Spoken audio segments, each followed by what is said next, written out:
What up, yo? What's cracking? What it do? What it do?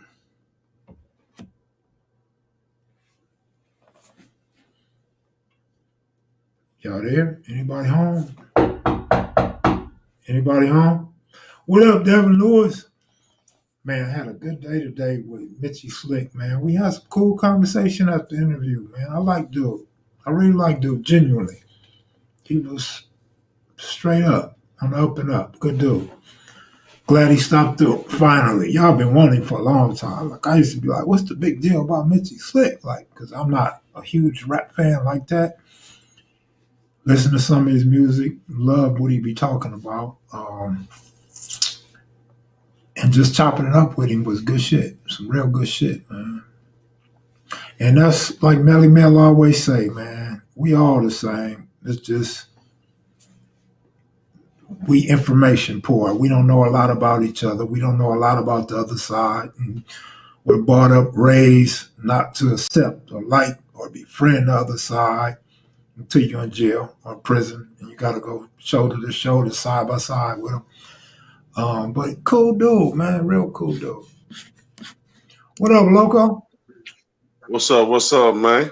Mac here is the maniacs. Hold on a second. Let me cut this shit down. All right. How y'all doing tonight? How about them What's New good with it, England? bro? How about them New England Patriots? We ain't gonna play about that, bro. I lost a lot of money on that, man. I don't even want to see. That's why I started not to even come on. So we ain't gonna do that Yeah, one right yeah, you shouldn't go against my team, man. Let's go there. against Man, your come on. team. That ain't none of your team, thing. How long I've been telling you that Buckwheat ain't shit until he shaved and braids out his head? Man, we're gonna still talk about it after I done asked you, man. I done lost my money, man. Hey, I talked to you a couple weeks ago.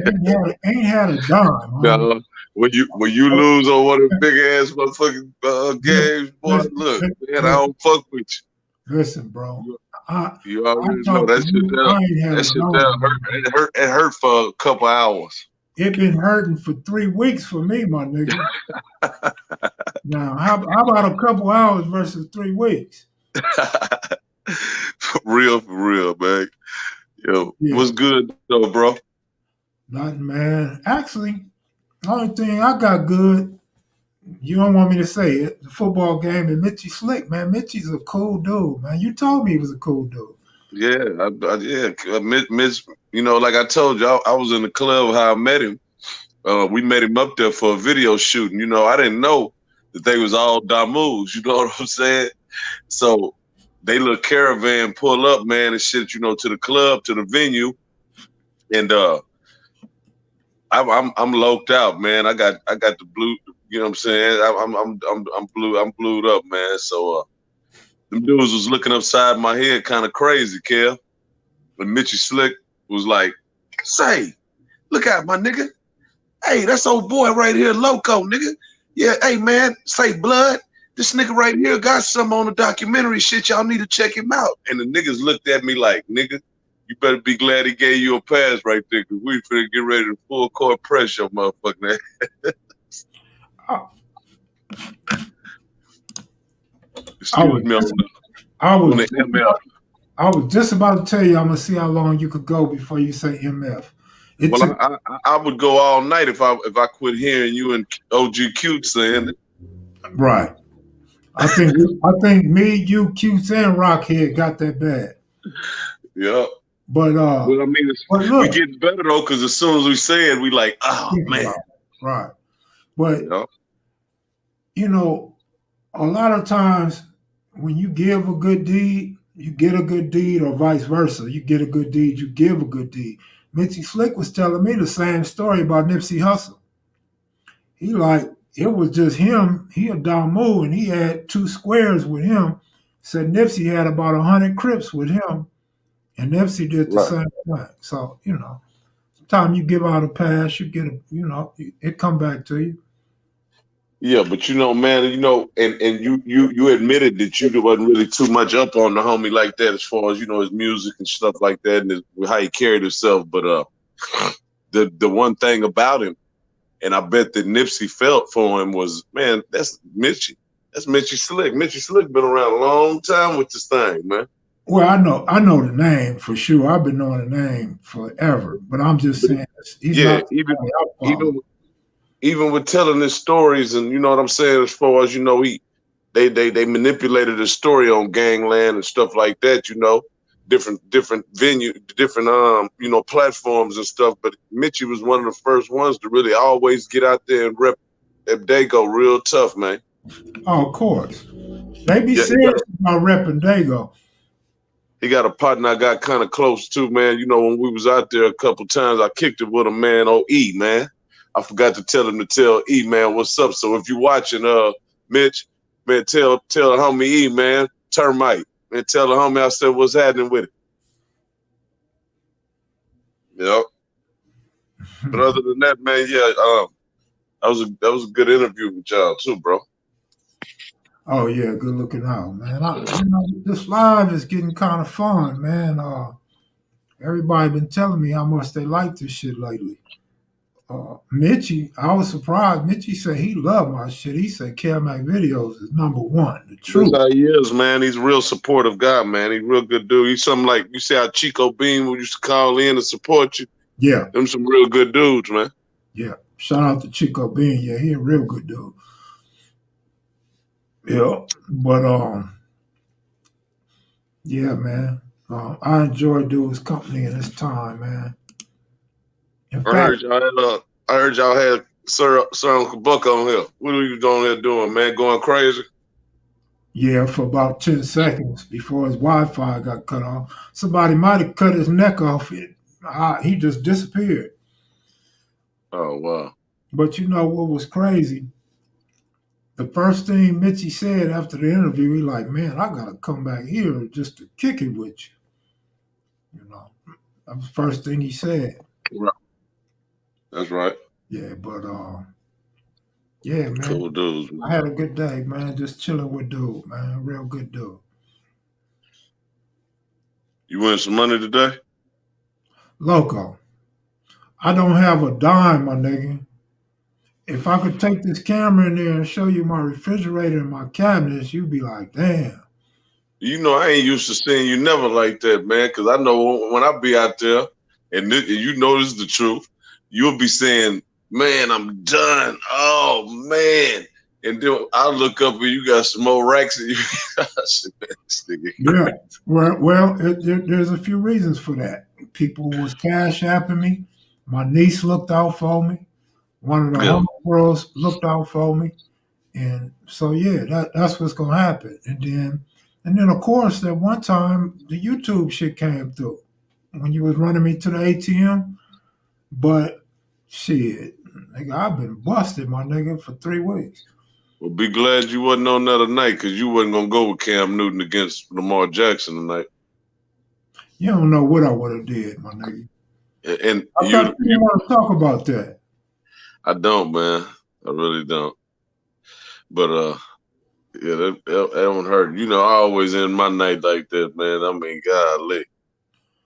Old Slick from Campanella said we should learn our ABDs.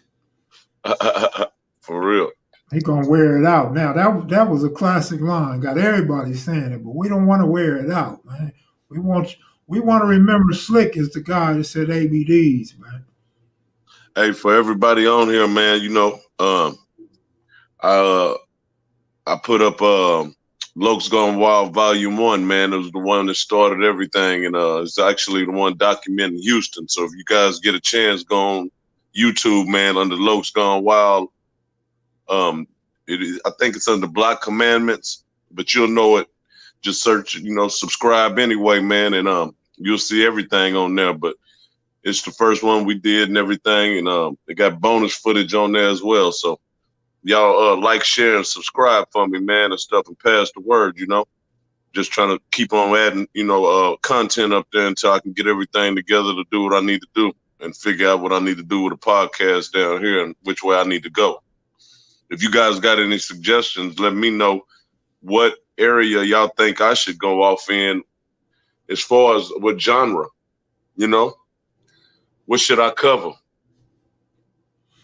How would y'all envision, what do you suggest my podcast be like? Because I can't, I can mirror Kev Mac, but I'm not on the West Coast, and we don't have I won't be able to, we don't have a story to tell like what he's having done out there. You know what I'm saying? And trying to get out here and all that. There's too much chaos with dudes out here with who started what first and out here who came. And so that stuff right there ain't nothing but something to have me looking like Mo3 and King Von and everybody else.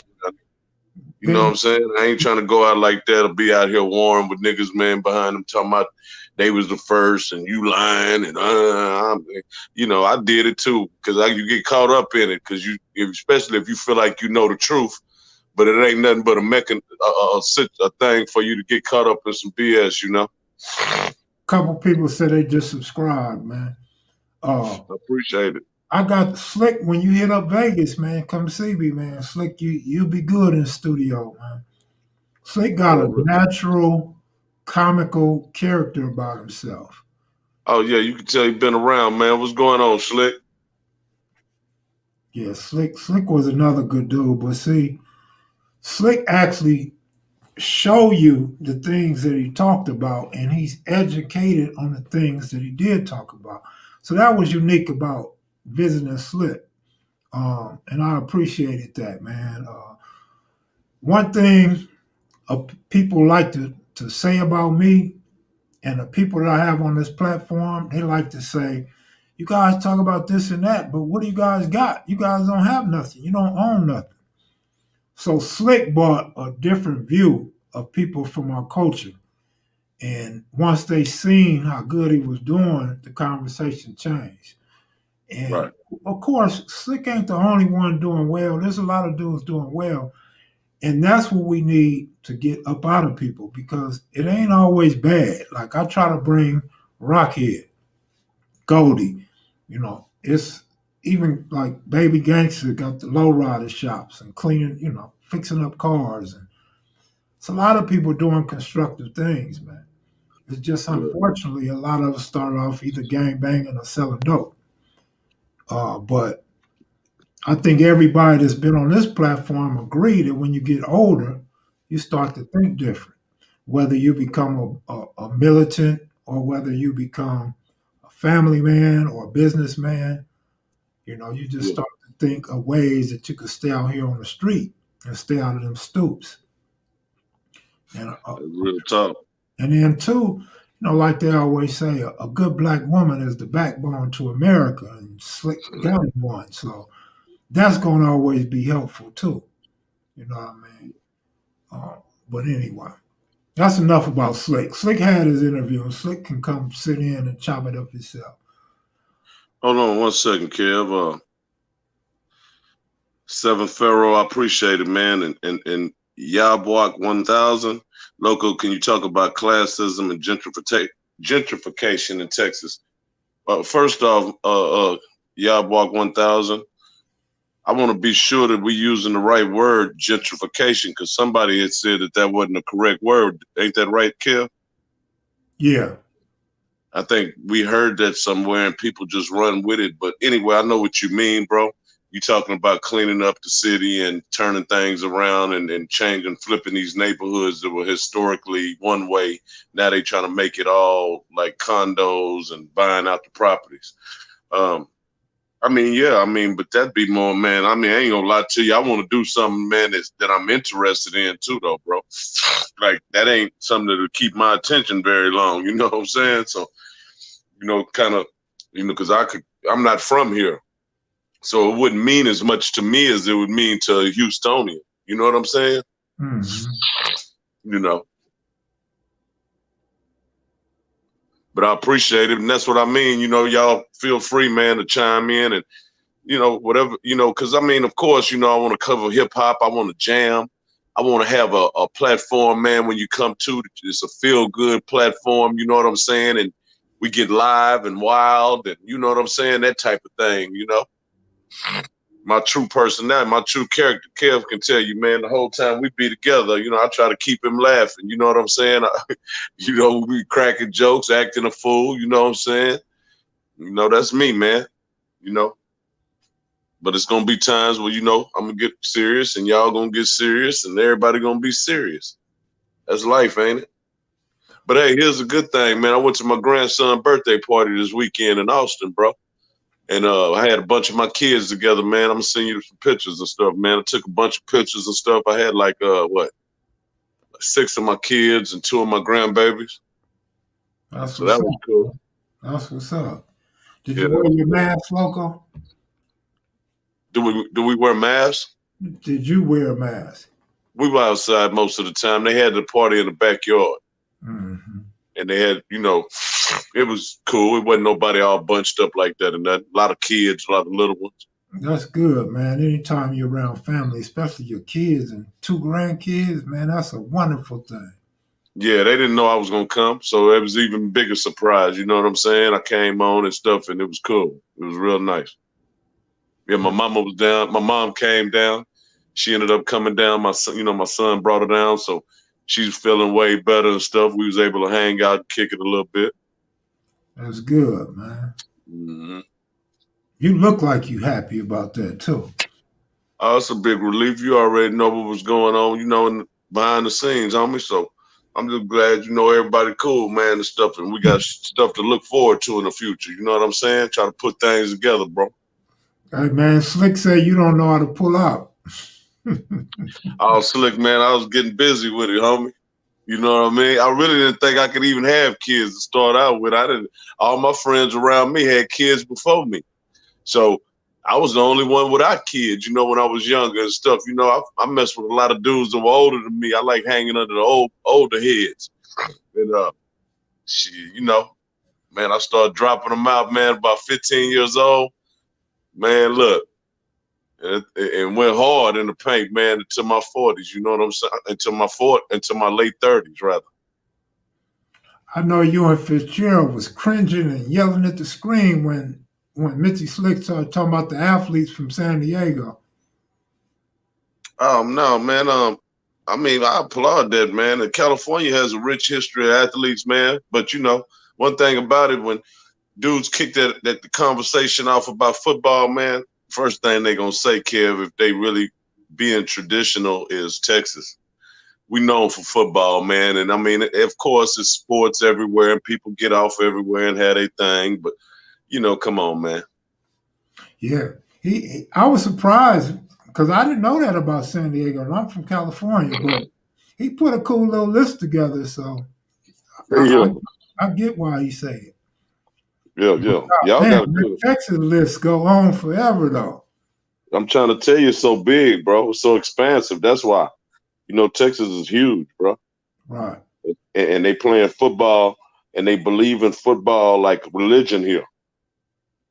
Of course. Football is religion. Friday night lights and all that kind of stuff right there. We live by that. Yeah. You got dudes out here that just get up and take off and go to a good football game on Friday night. They see somebody on the news, they start, it's just like that out here, man. And I ain't gonna lie, that's some of the best stuff to me. I like going to Friday night football games, the whole aura of it, and check them kids out and stuff, who's coming up, who's gonna be next. Yeah. Mm-hmm. I seen Jerry Jones' grandson play, man, in Jerry World. I seen him win a state championship. That little fool, that was cold. He was quarterback. I thought he was gonna for sure be a Cowboy in the end. Oh, here we go again. The Cowboys, man. Don't get it twisted. Everything ties back to the Cowboys. America's team, man. Texas team. California's team. They ain't my team. No, but I told you, when I was young, we was on the Cowboys, though, before we was old enough to. Because we used to train out there. So we used to train out there. That's how we picked up a lot of California fans back in the game, too. Thousand Oaks, California. Everybody used to come out and check out them boys, man. I passed it. Especially when Troy Aikman, the All-American white boy out of UCLA. Yeah, that's who they didn't really care for too much, but kind of. But, they used to talk bad about Aikman, but except Cowboy fans. Man, I mean, why would we talk bad about it, man, when the dude won us rings and things? Well, they probably mad. They probably mad because Aikman didn't go to bed with him. Shit, who knows? Because Aikman didn't go to bed with him. Yeah, you see what I'm trying to say? Yeah. Oh, you talking? Yeah, that's Yeah, what.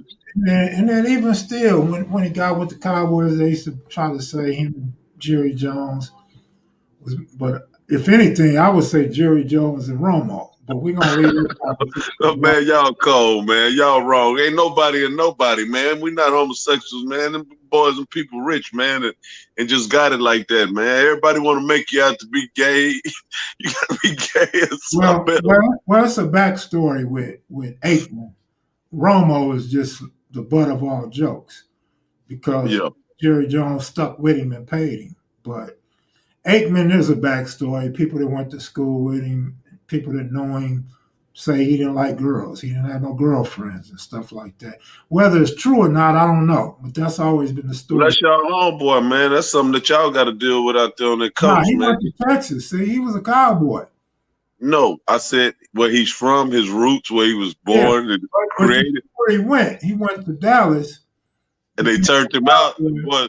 And boys bent him over. I remember Oh god. Landry. Yeah, Landry was a gangster, man. I used to love Tom Landry. He'd come out looking like he was hard with the hats on, the trench jacket, and he'd be cool as hell on this sideline. I used to look at him, man, from a little kid and say, I didn't. He bored me out, and he was old, and he looked like an old man that never said nothing too much. So I was like, why is he even here? 'Cause he was a gangster, He man. Gangsters don't freaked me talk to out with you. them weird ass hats all the time and shit. Man, that was fly, man. You know, Man, my favorite player, the favorite name for me is somebody for a cowboy that you would never guess. Danny White. oh, I used to like Danny White. I grew up on Danny White. You know what I'm saying? Danny White was my boy. Danny White was the punter before he was quarterback. And then Joe Montana came along, man, and that changed my whole perception. I was Joe Montana down. You hear me? Jerry Rice, Roger Craig, Ronnie Lott. You know what I'm saying? All them boys, man, they was just cold. You know, Mm. they was cold. Dion. As far as memorable stories from football games against different neighborhoods, in LA, we only played our allies. You couldn't play a rival because y'all get into a fight or you trying to break each other's neck. But of all the football games we had, I only participated in one football game. That was against the 40s or the 46s. The 40s. Matter of fact, I think it was the 40s and the 46s together. That's the only football game that I played in, but I remember a lot of them. I remember going to a lot of them.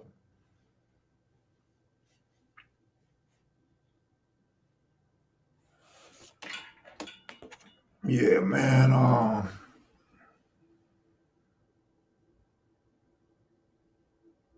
Thank you, Miss Crystal. I appreciate that. Mr. Good, what's up, homie?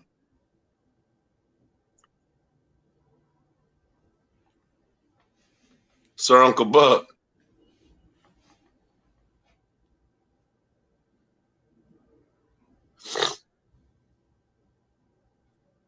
Loc 6 Trey, what's up, homie?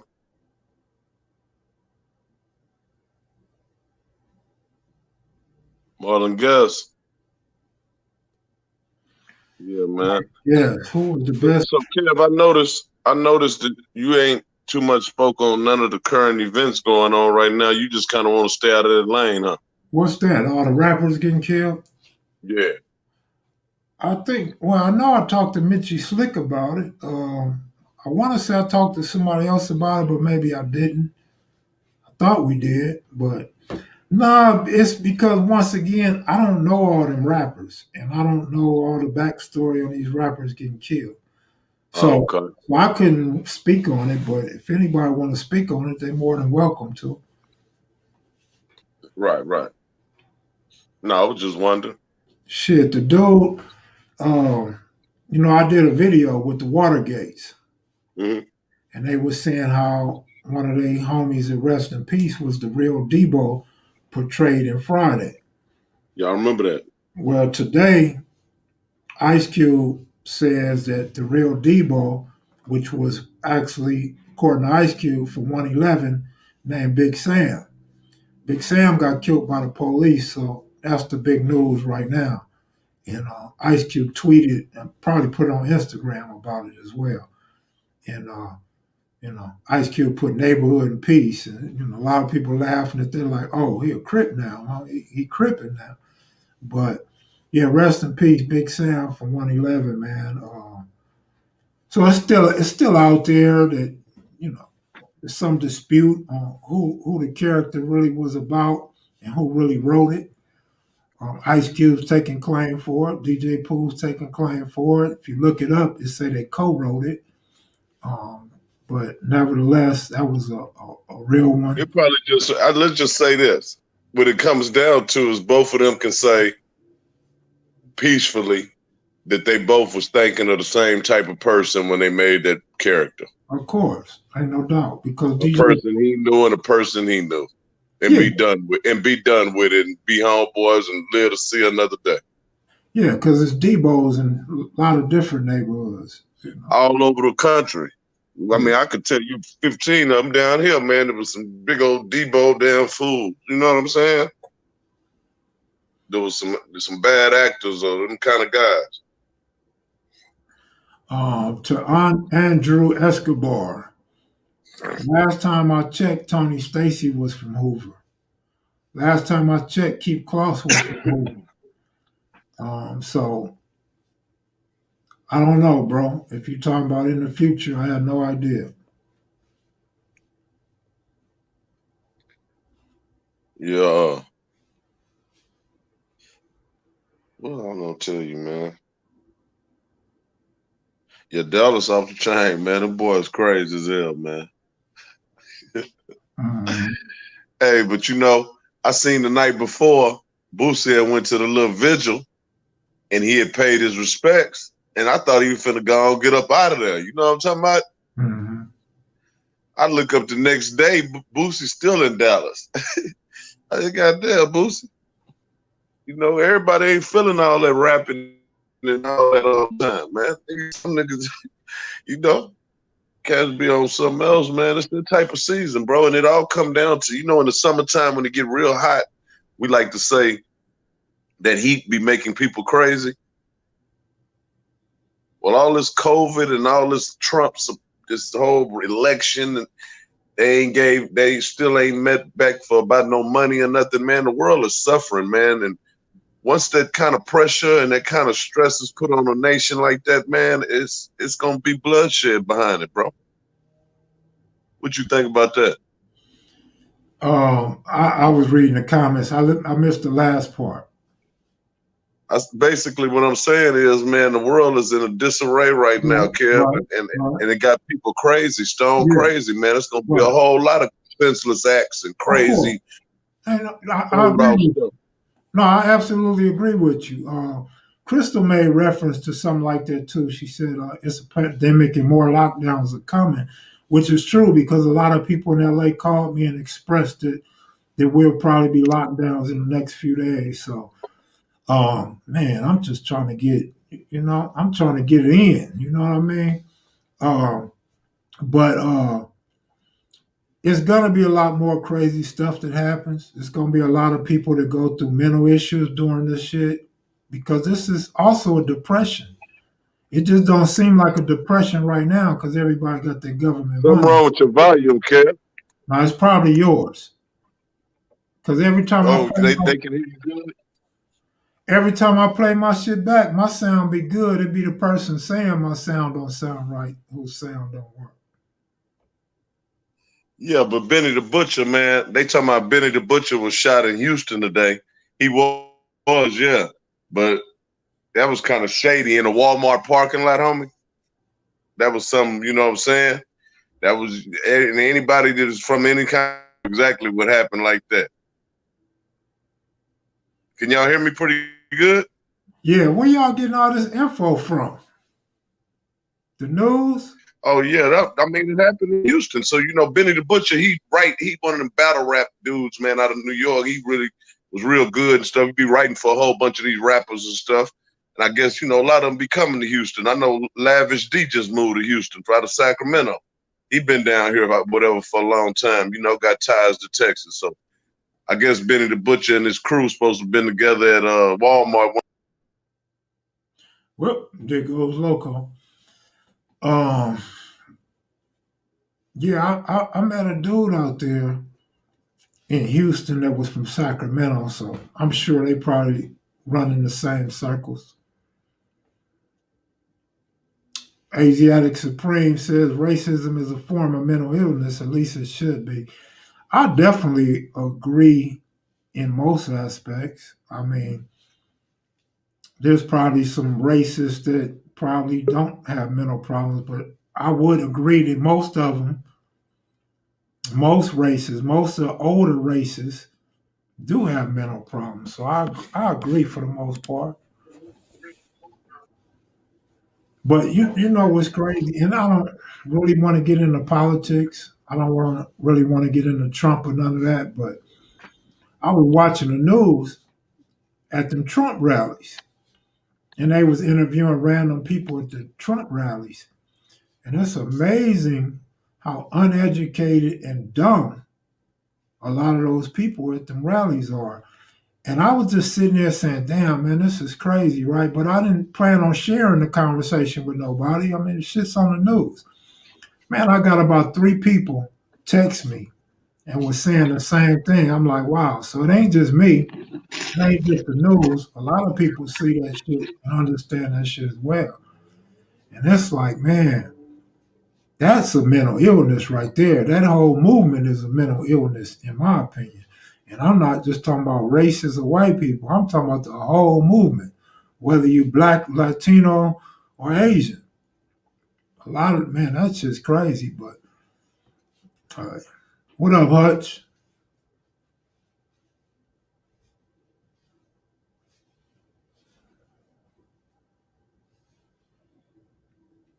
You got your sound off, Loco. Look like you working on your yolks like cutes with all this. Like, Oh man, you already know, man. I'm always get it in. I gotta stay ready, man. One of the youngsters might try to grab me. I hear you. I gotta be able to get them up off of me, man. Pretty soon the youngsters gonna say them older niggas scary. They always working out in case they gotta fight one of us. Yeah, a whole bunch of niggas scary doing life sentences for killing a nigga, man. That's Damn what right. gonna kill you, a scary nigga. You're damn right.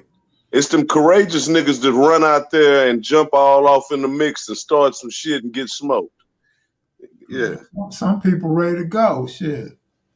Hmm. Like Mitchy Slick was saying, man, a lot of them dudes is just they see somebody else with some fame and they'll go and put their life on the line to try to get that same fame.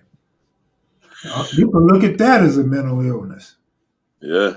For real, man. It is a mental illness, man. I mean, how many times when you was incarcerated or going through one of them programs that when you had to mandatory attend them AANA meetings, dudes would be feeling like, man, I ain't no dope fiend, man. I was addicted to the lifestyle.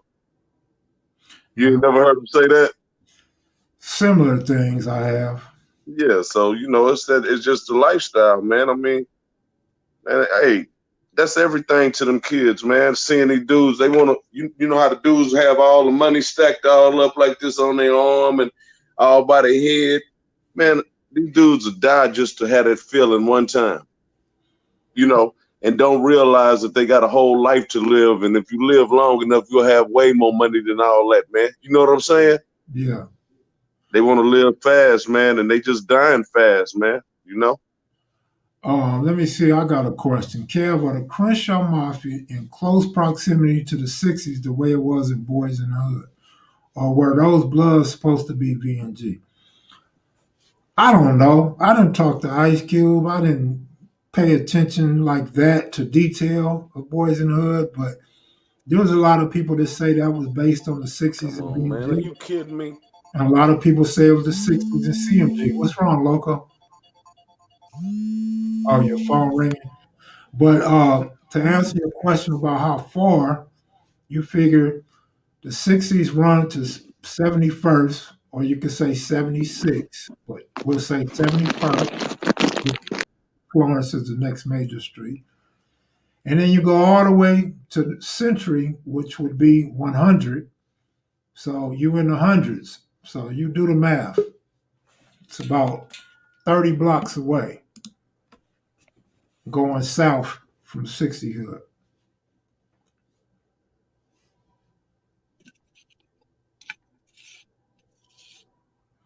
Anytime you say something to inform support for our people, you get unplugged. Hey man, you What something happened? wrong.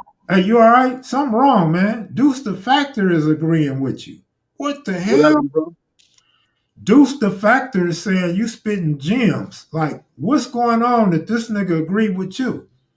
Oh man, that's my boy, man. Yeah. I think COVID. It must be another lockdown. Anytime Deuce the Factor is Deuce like already Deuce about. already gearing up for the lockdown live streams, huh? Tobias Shakur, what's up, man? You must have been losing lately. We ain't seen you in a while. BC, what up? Good looking out, man. Mitchy Slick is the homie. He got a spot in Portland. They real tight with my hood, Woodlawn Park.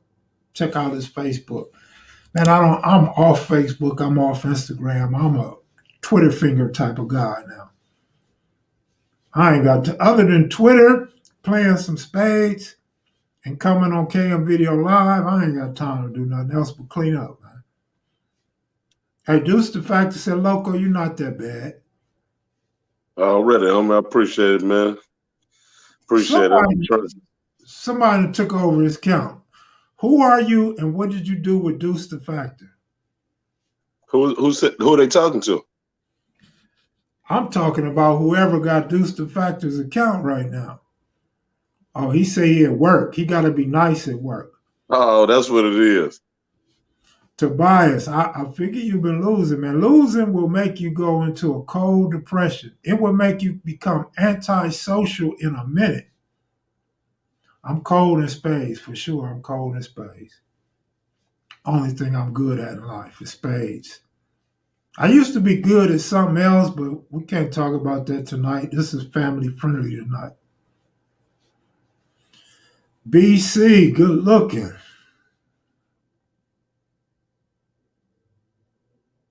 OG Steve in here.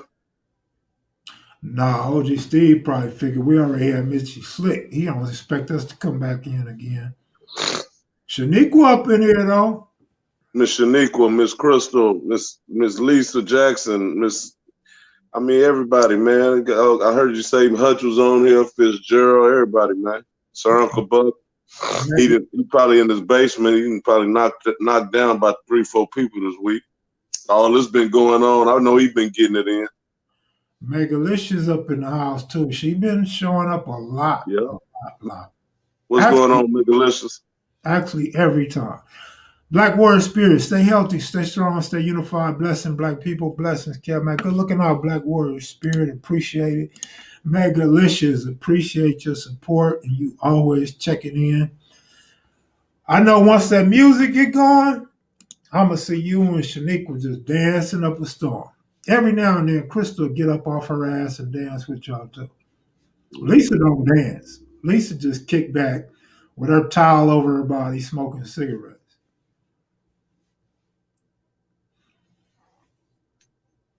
Loco, Oh, Miss Perlana. I know Perlana in here. How you doing? man, you know Perlana sleep, man. I tell you, ain't nothing to do out there this time of night. Hold on, man. Don't start ragging on the country. There you go. No, that's Hey, it. you see Slick backyard? That's why I cut for Slick whole video. The whole video, I was cool when he went to the barn, to the stables. You know what I'm saying? Hey, man, I said, yeah, man, that's all right too. You knew the name of all that shit, the name of all his animals and everything. Of course, man. I'm I just, looking, I'm looking around like, what the hell is that shit? Like, I ain't never rode a horse in my life.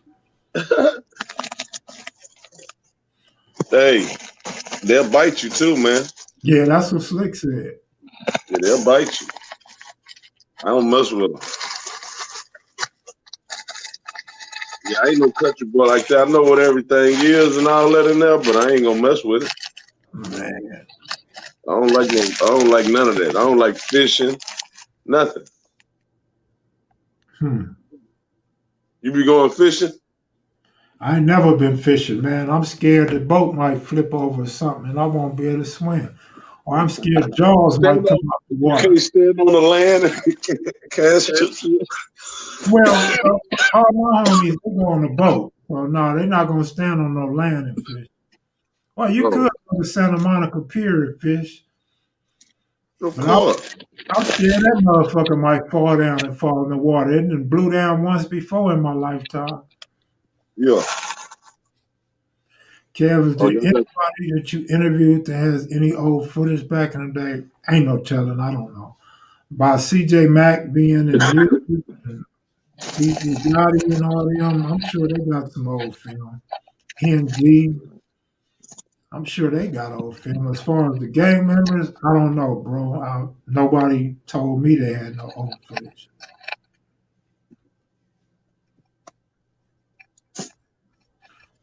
Crystal said Perlana is the first lady of KMV.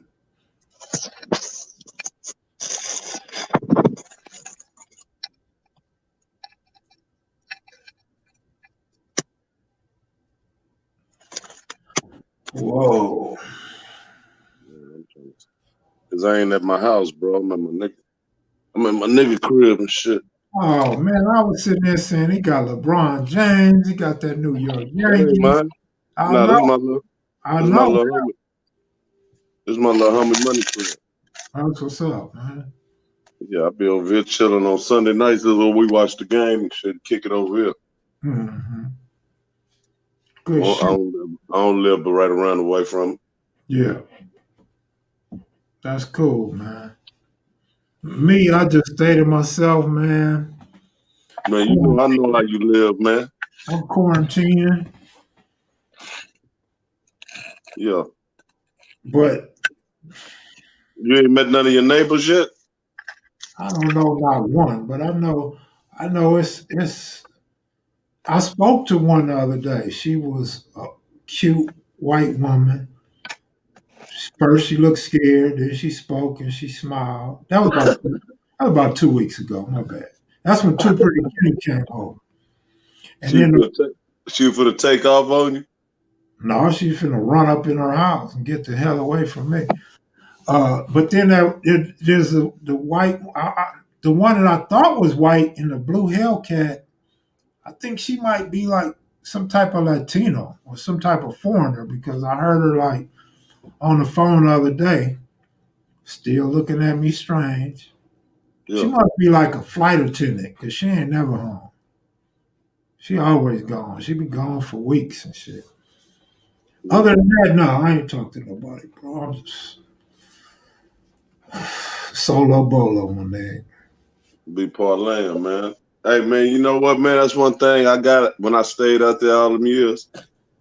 So much solitude and peace. I did so much by myself, man. Vegas is cool like that. That's the right place to be if you want to live like how you live, like a hermit, cuz.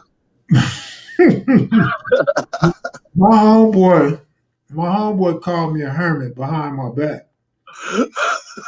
And this was years ago. And man, they told me everybody laughed and clowned. And they came by my house and told me, boy, everybody fell out laughing. I couldn't do nothing but laugh. What I'm gonna do, get mad? What I'm gonna deny this shit? Yeah.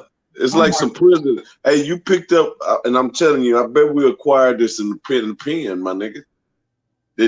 You know, this right, that pen, have you in position to be living just like we living.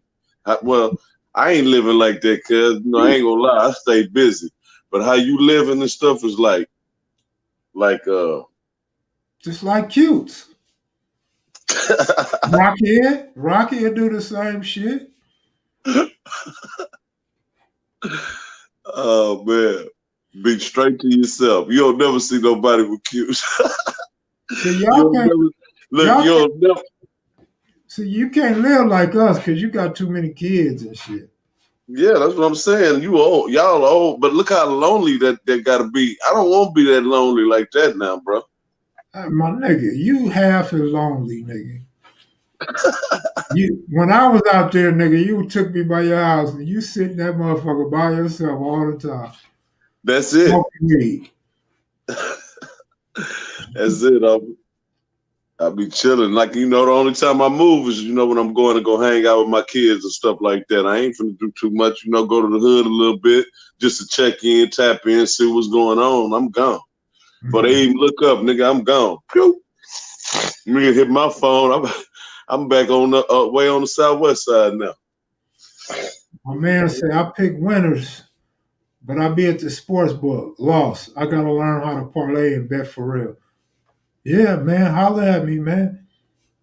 If it's beneficial for me, man, I'll be up in there helping you out a little bit. But the thing about gambling, like gambling is real tricky, man. You think you figure this shit out, then you find out you ain't figured shit out. Because it's the human element. People gonna have bad days. Then you got officials that got too much power over a game.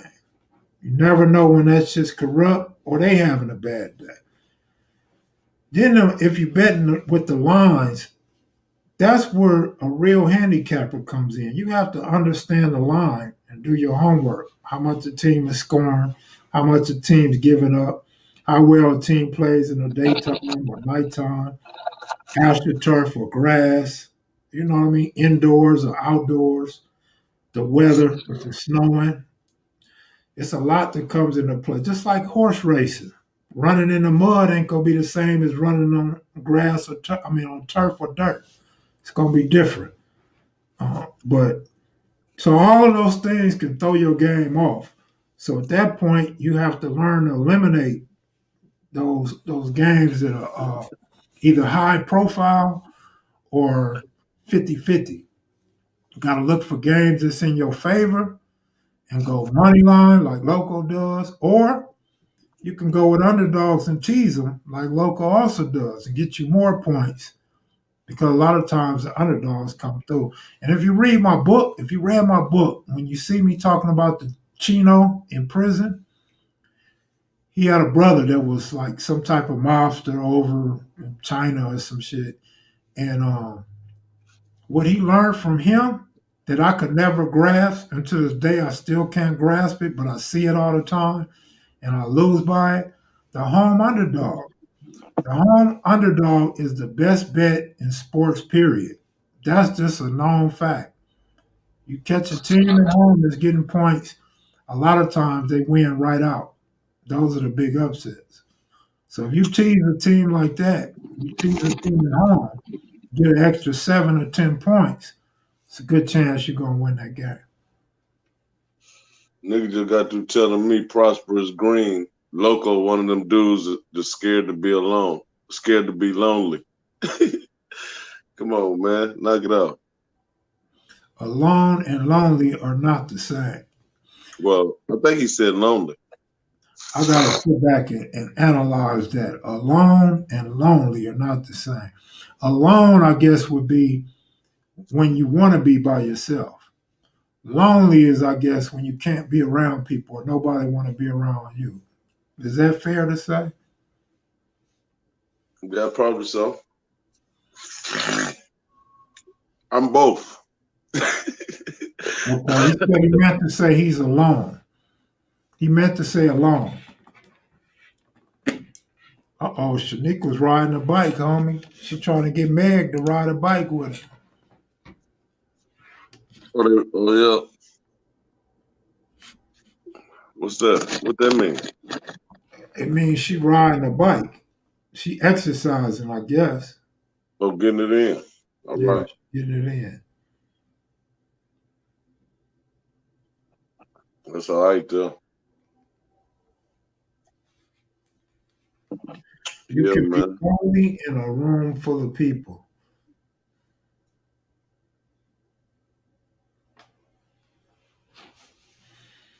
Alone is solo. Lonely is pathetic. Well, I'm not lonely. I may be pathetic, but I'm not lonely. I'm just I ain't alone. gonna lie. I ain't gonna lie. It gets lonely in life. Everybody gets lonely.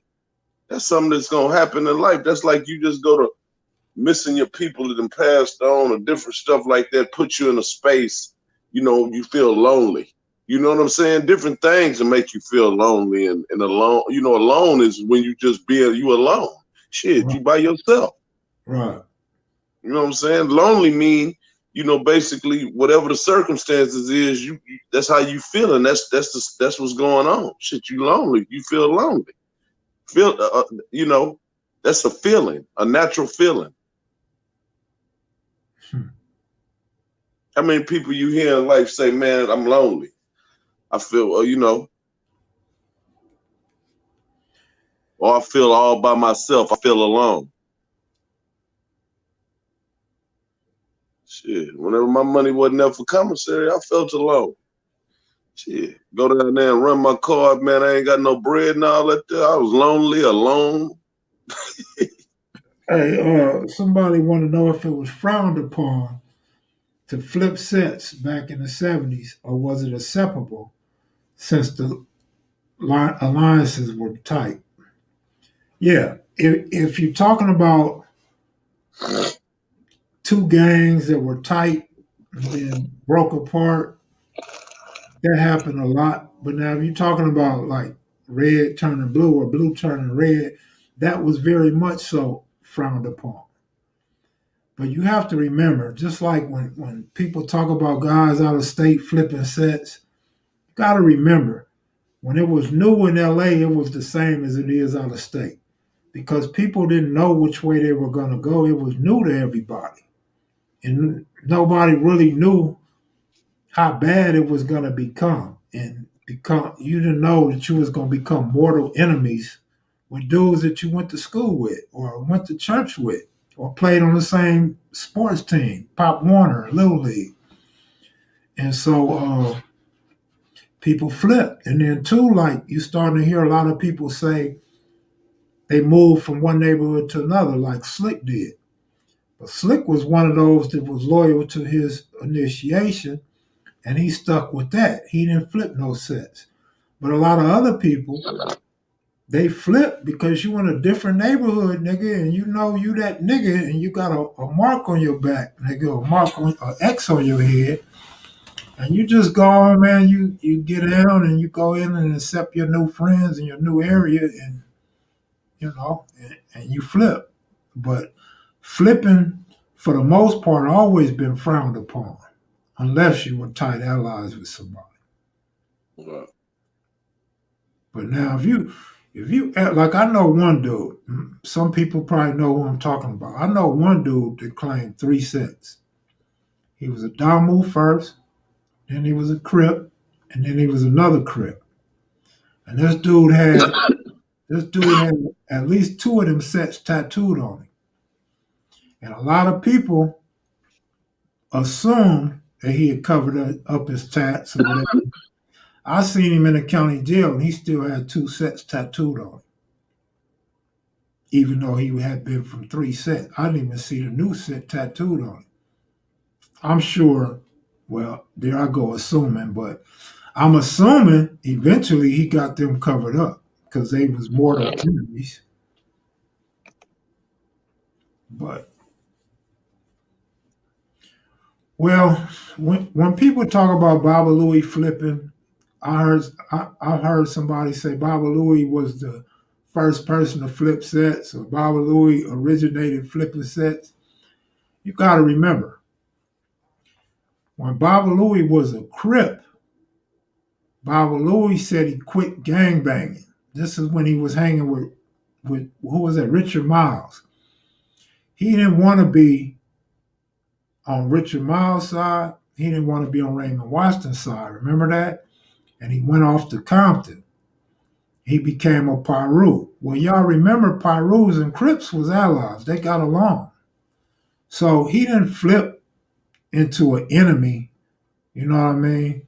And he was no longer in LA, and he was in a neighborhood where Pyru was already established. So when he says it took pain to claim, that's what he means. When he started claiming Pyru, he experienced a whole lot of pain because the Crips was a new up and coming gang, and the numbers swole. How you say it? The numbers had swollen and became so big that he had to get down once the Crips and the Pyrus became enemies.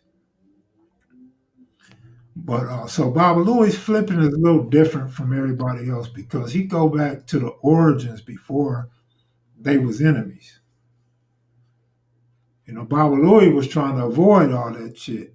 Baba Louis was trying not to get that pain and get socked upside his head so much. Remember when he said the Crips got him and knocked his hat off and stomped him out and all that old shit after they Yep. took his cousin's leather coat?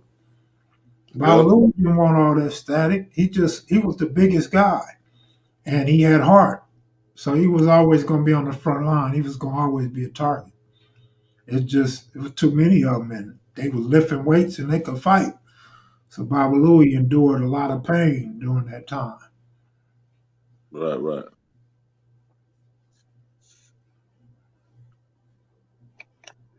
So when's the next meet and greet, man? You said they finna lock it back down. They push it to about 2023 now, huh? Man, I'm not even thinking about no meet and greet. Shit, I done met so many people in the street, in the casino, in Walmart. Man, I'm not thinking about a meet and greet. Perlana Oh, said she man. gonna come out here. She want to meet me. I mean, that's cool enough for me. I don't want to Already. be in no crowds with all you sick niggas, man. Hold on, man.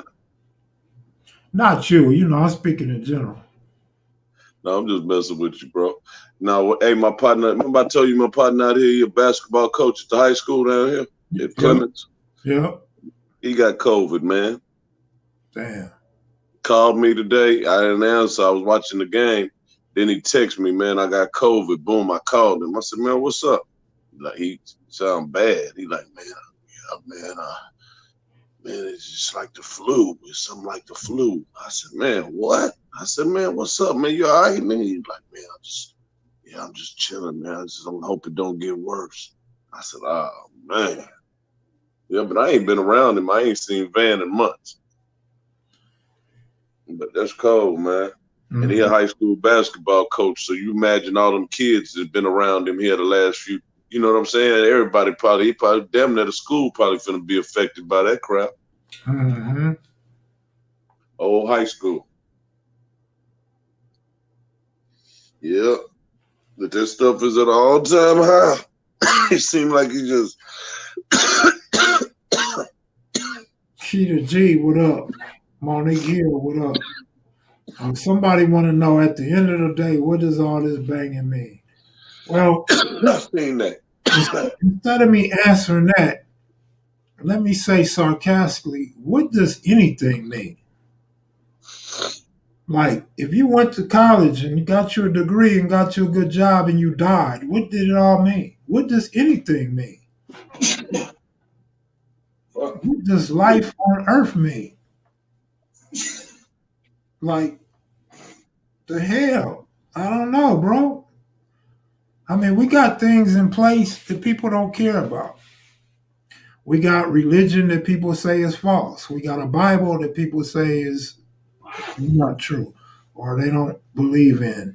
We got politics that the same thing everybody's saying the blue is doing, the red is doing. We got people saying that Democrats keep you oppressed. Does the Republican Party bring you up? Does the Republican Party make you rich? I mean, what does any of this shit mean? It's just an experience that we went through that allows us to be able to show the youngsters the pitfalls that we went through. You don't have to go through, and that's the purpose of history. So I guess the answer to your question would be all this gang bang shit that we doing talking about is history, and the importance of history is so you don't repeat the same mistakes as the people before you. Okay, I'm gonna answer one more question, man, because obviously you're not one of us, and I'm sure you're not trying to be one of us. So your question is, why do people glorify self-destruction? That's an awesome question because there's movies on slavery, there's movies on the Holocaust. The news shows you when people getting shot, killed, dead in the streets. We got animal channels that show you when we out hunting animals and killing animals. for prey, to eat, so we can live. I mean, it just the destruction is just something that's part of life, man. Deal with it or don't deal with it. But you asking questions make it no better. That nigga Bobby Fischer said Loco need a COVID test. That's what Hey, we. Keita G, what's going on? Bobby Fischer crazy, man. No, I don't need no COVID test, homie. I'll be taking care of myself, though. Nigga, I got allergies, player. Man, and it's crazy too, because when I was a kid, I can't speak for Asiatic Supreme, I can't speak for Deuce the Factor or Hutch or Loco, but for myself, and I remember my brother, and I remember this dude down the street that was older than me. We loved Army men. So we were given Army men as toys, and we would tell our parents we wanted more Army men. You know what I mean?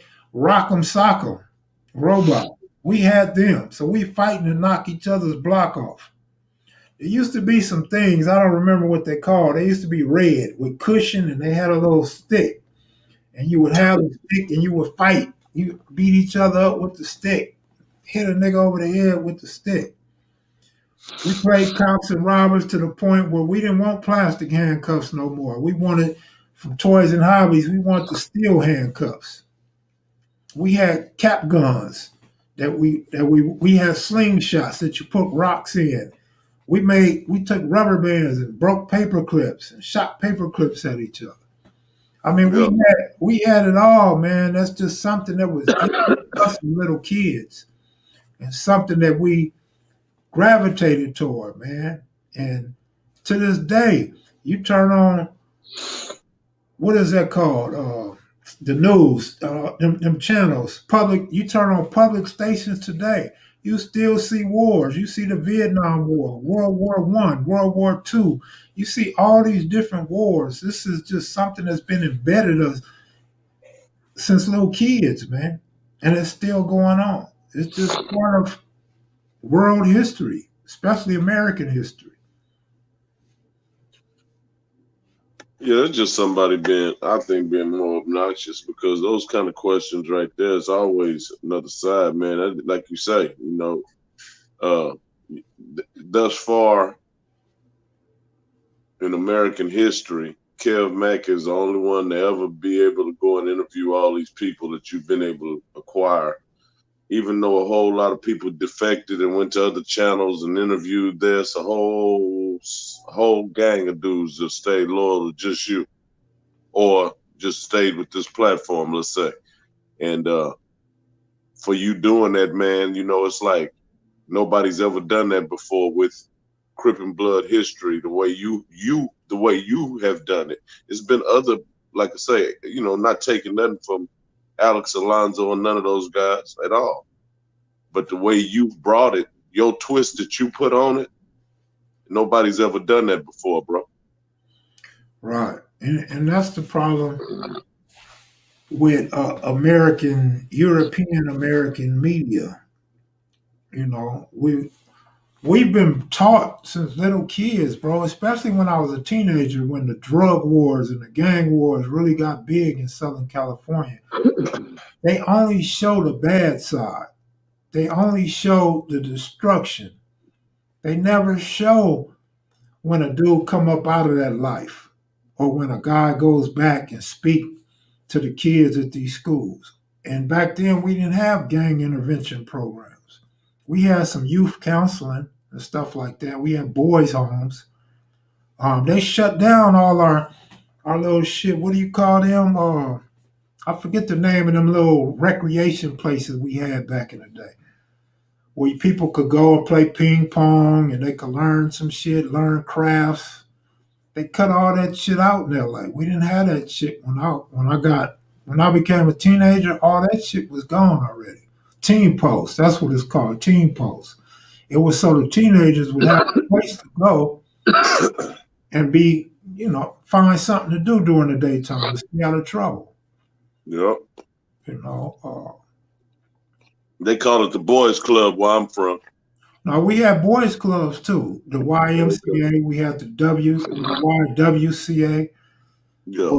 but the team post was actually had funding and actually was a cool place for everybody to go to. And they don't talk about it, but in the early '70s to mid '70s, that's how all these different gang members from different hoods knew each other from the team post. Right. Because like how you have, which today is East Coast, you got the main streets, you got the Swans, you got the kitchens, and whoever else. Back then, they could all go to the same spot because they wasn't banging yet, and motherfuckers got to know each other before the banging years, and then Right. that's you know. So that's how when they talk about they could go in another neighborhood and nothing happened to them, and Yeah. then you'd be wondering like, how could they go in another neighborhood and talk to them niggas, and they was supposed to be all out war out there, they killing each other on sight because some people knew each other, just happened to live in a different neighborhood.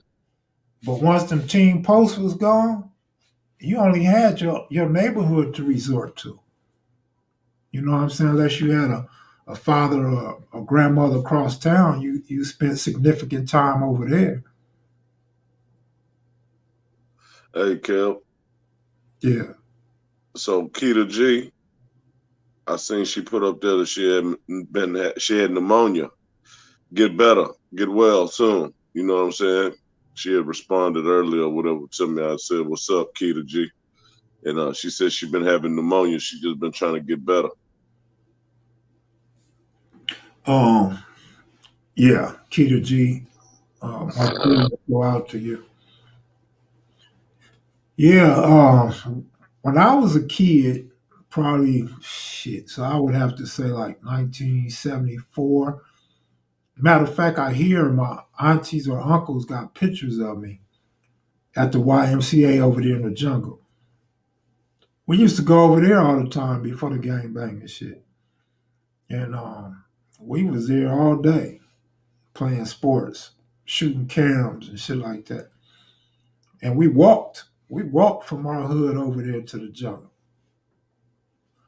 and wasn't no problems. But LA changed, man. The late '70s, LA was different. Um, I wanted to answer a question, but you had threw me off when you responded to Keita G. Hmm.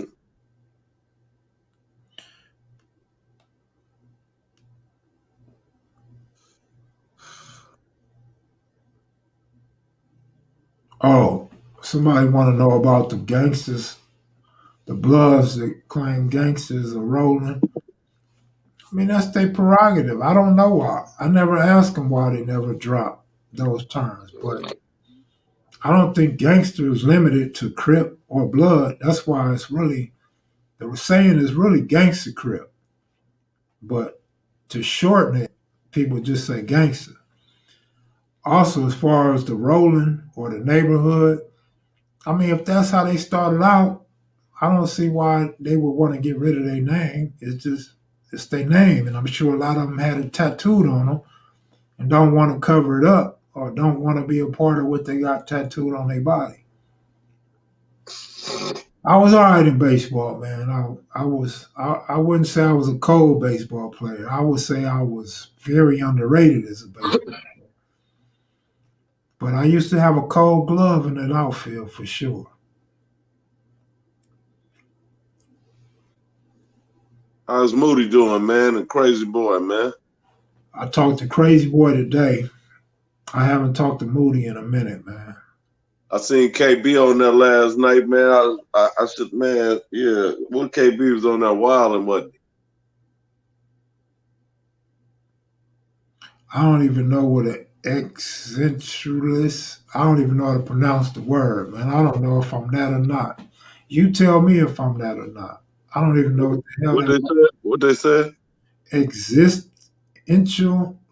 I don't know how to pronounce it, bro. I'm sure Asiatic Supreme know what it means. Asiatic Supreme was smart. Existence, something that I ain't never heard of it either at all, ever.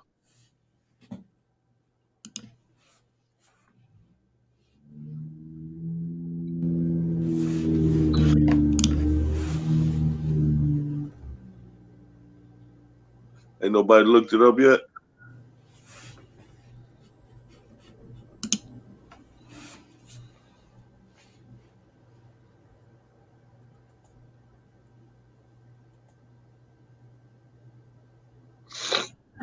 I guess not. Nah, that ain't no word, man. It's like what Stephen A. Jackson be doing, trying to use. I mean, Stephen A. Smith be using all the more weird words. A lot of them I don't think even be words. Stephen A. be fast talking you, man. Um, this is actually a good question, man. Do you think the fuel for gangs in the hood bravado is an unconscious way of the oppressed and emasculated black male was of giving ourselves a rite of passage to manhood? Most certainly. And you already knew the answer to that because that long ass question had you do a lot of thinking, and I'm sure you already thought of the answer. Most certainly, it's an unconscious way to manhood because we always talking about lining up, taking fades, going head up. You know what I'm saying? You always trying your homeboy before he becomes your homeboy, and it's almost like everybody want to be bigger or better than the next guy. That's why when you hear them old dudes talking about lifting weights and lifting weights all day, they don't want to tell you. But a lot of them dudes were lifting a lot of weights and lifting all the time because they was trying to be bigger than somebody that they feared. Or they thought if they could be bigger and show somebody up, like Q say, when they pill out, the ladies would like them.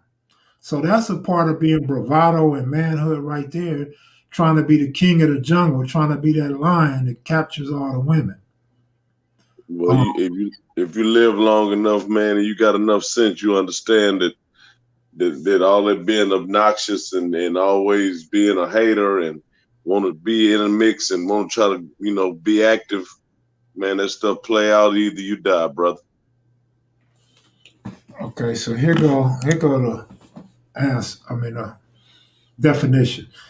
Society should not restrict an individual life or actions, and that restrictions inhibit free will and development of that person's potential. Oh hell yeah! Of course, I'm with all that for sure. Because there's a lot of things that can stop our growth in life.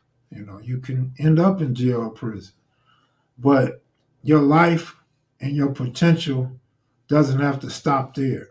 You know, you can find yourself whether it was through reading, math, comprehension, discipline, obedience, whatever it may be, you can practice that, and definitely you can do things to better yourself and work on yourself so you don't make the same mistakes you made before you landed in prison. And I'm just using prison as one example. You don't have to go to prison to become a better person. You can go back to school. You can learn a trade. It can even be like a bad father or a bad son. And you can work on that and learn to respect your elders or learn to love your kids a lot better. I mean, yeah, I definitely believe that I'm one of them. Yeah. Man, I don't even know Marky Hampton, man, about what's in here, man. You'd have to ask Kutch. I started to just leave Houston, to where Houston at, man. I'm finna go in a whole different arena, like I said, man. A whole lot of the controversy when you speak on things be major, man, to the point where it's a headache for me, because, man, always getting into situations with yourself where you have to damn near kill somebody behind, what you said, man. You got to be careful with it. And I don't know these cats' history like Hutch would probably know it. So ask him. He said, Hutch, he said, Loco, there are a lot of the LA blood neighborhoods in your area, or they're mostly homegrown blood gangs. Like, I don't. I mean, in my area, San Antonio, man, it's LA, man. Period, man. You got a few hoods and stuff that claim they hood wheelie cords and these chairs and all that, but it all bang back to Crip and Blood. Period. So that's how I can't speak on nothing but San Antonio, man. That's where I'm from, you know, and that's why, I'm gonna stick with on that there. C9000 would be a good interview. I was in the pen with a dude from C9000.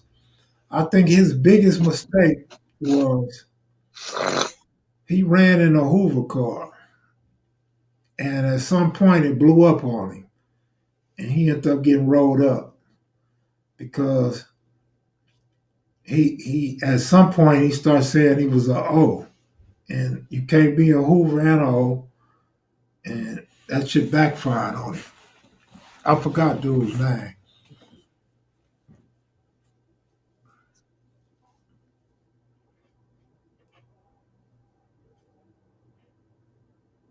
There's the answer right there. The C is for Crip. Crip 9000, I believe, Ontario. They out there in Ontario, I believe. Well, I don't know. If you talk to Keita Rock, he'd probably tell you he's told me he was the coldest baseball player ever from the hood. But you heard Mumpy, I gotta believe Mumpy. Mumpy said Daryl Strawberry's two brothers was the coldest players from the hood. So I gotta go with Mumpy, man, even though I never seen neither one of them play. I done heard a million stories about the Strawberry brothers. So I gotta believe that one because, like I said, it's not just Mumpy. I've heard stories in the hood and in prison about them brothers.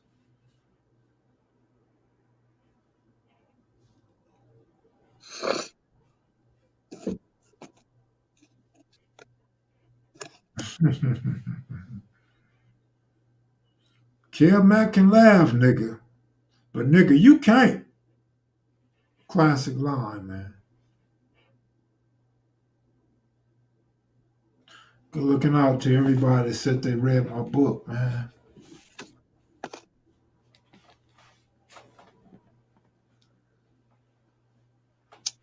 Texas is the next biggest gangland state next to California. I mean, Texas is a big old state anyway, no matter how you look at it. But yeah, Texas got a lot of shit going on out there too. Texas is second most popular state. California is number one. What happened in New York? Wasn't New York like one of the most populated states back in the day? Oh, that's what I wanted to address. Lakers. Somebody asked me if I think they should get Westbrook. Do I think he should put on a Laker jersey? LeBron and his personality Won't work. it That would ain't never match. that ain't gonna work. LeBron have to retire first. And as far as I know, I could be wrong, but as far as I know, Laker fans don't want Westbrook in a Laker jersey. They don't like Westbrook like I like Westbrook. On the court, that is. But definitely, I definitely wouldn't want to see Westbrook or Harden on the Lakers right now. That just ain't gonna work. That's But we're gonna LeBron, be man. LeBron run that whole franchise right now, man. Of From course it will. But we're gonna be all right. Lakers ain't stupid. They're gonna start picking up a few pieces. We're gonna get a couple of pieces. They're gonna start preparing for LeBron's exit. They're gonna try to convince Anthony Davis to stay for about 5 or 6 years before he go to Chicago or wherever he's gonna go and retire. I, yeah, I agree with that. DeRozan, I think DeRozan is a better fit Of course. for LeBron. LeBron loved playing with DeRozan.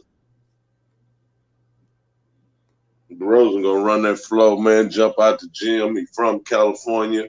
He got a a hold on his mental health and stuff because he was going through some mental things and stuff. I think he taking probably medication.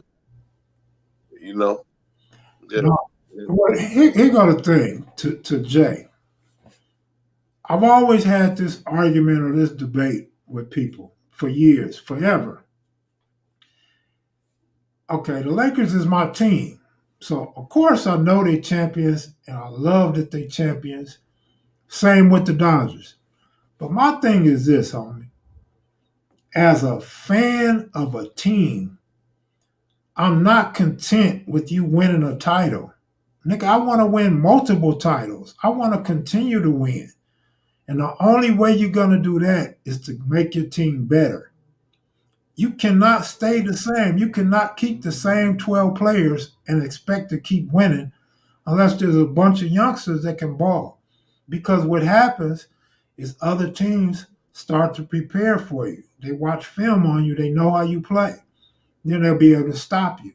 So you definitely, they say the Lakers don't need to change a damn thing, keep it. Yeah, right.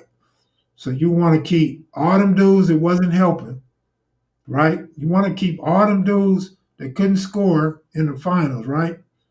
Nah, I ain't with all that. If you can upgrade, you upgrade. I'm always down for an upgrade. So that's like, nigga, you got you a 1979 Benz, and that Benz is getting you to work every day, right? You gonna keep that Benz? Nah. Only nigga gonna keep that Benz is an old school nigga that like a classic car. Because a nigga my age or your age, you gonna want a better Benz. You gonna want a newer Benz. You gonna want an up-to-date Benz. Your wife is gonna want you to get in a better car. She ain't trying to go pull up to no function and jump out your 79 Benz, nigga. So yeah, you're gonna upgrade. You still wearing them old Jordans? Your first pair of Jordans? No, you got some new ones, right? You upgrade. LaMelo Ball's going to Minnesota, man, without question.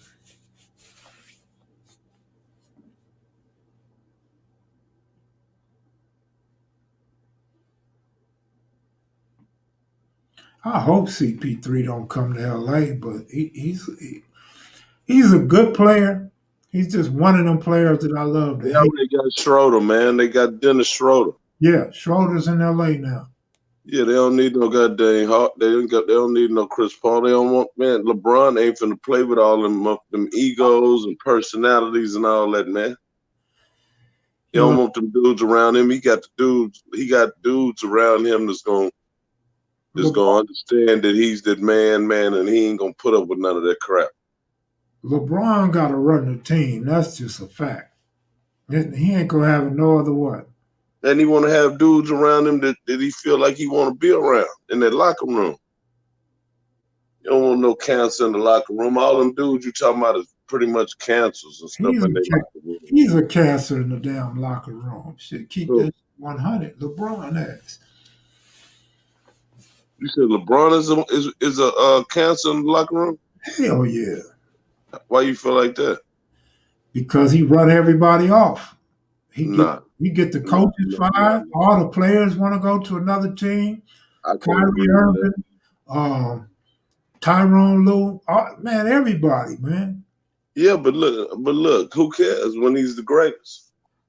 I agree with that. You know what I'm saying? So he's I supposed to agree be with doing that. what he's doing. Kobe did the same thing when he was Of living, man. course, absolutely, Anybody gonna do that when you the greatest, and it's gonna go, and a whole bunch of people ain't gonna like it. absolutely. So That's I when you know. agree That's with when you know that. you're doing something right. I agree with that. You know, he wants the dudes that he wants.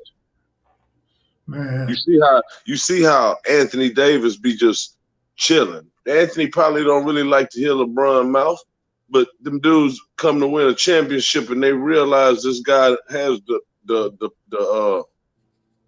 this dude has the right equation to make it happen. If we let me give him a chance to go here, but yeah, he's a little obnoxious and he's LeBron, but guess what? That dude gonna take you to the World's Fair, man. he do it all the time. Shit. Gonna take you to the World's Fair. Look at Dwight Howard, how he just went and got him Dwight's career was over. Man, he went got Dwight a few more years in there, man. A couple more million, man. You hear me? Yep, couple more They got him million a ring. for a bunch of fouls, a few rebounds, a few block shots, and no points. It don't matter.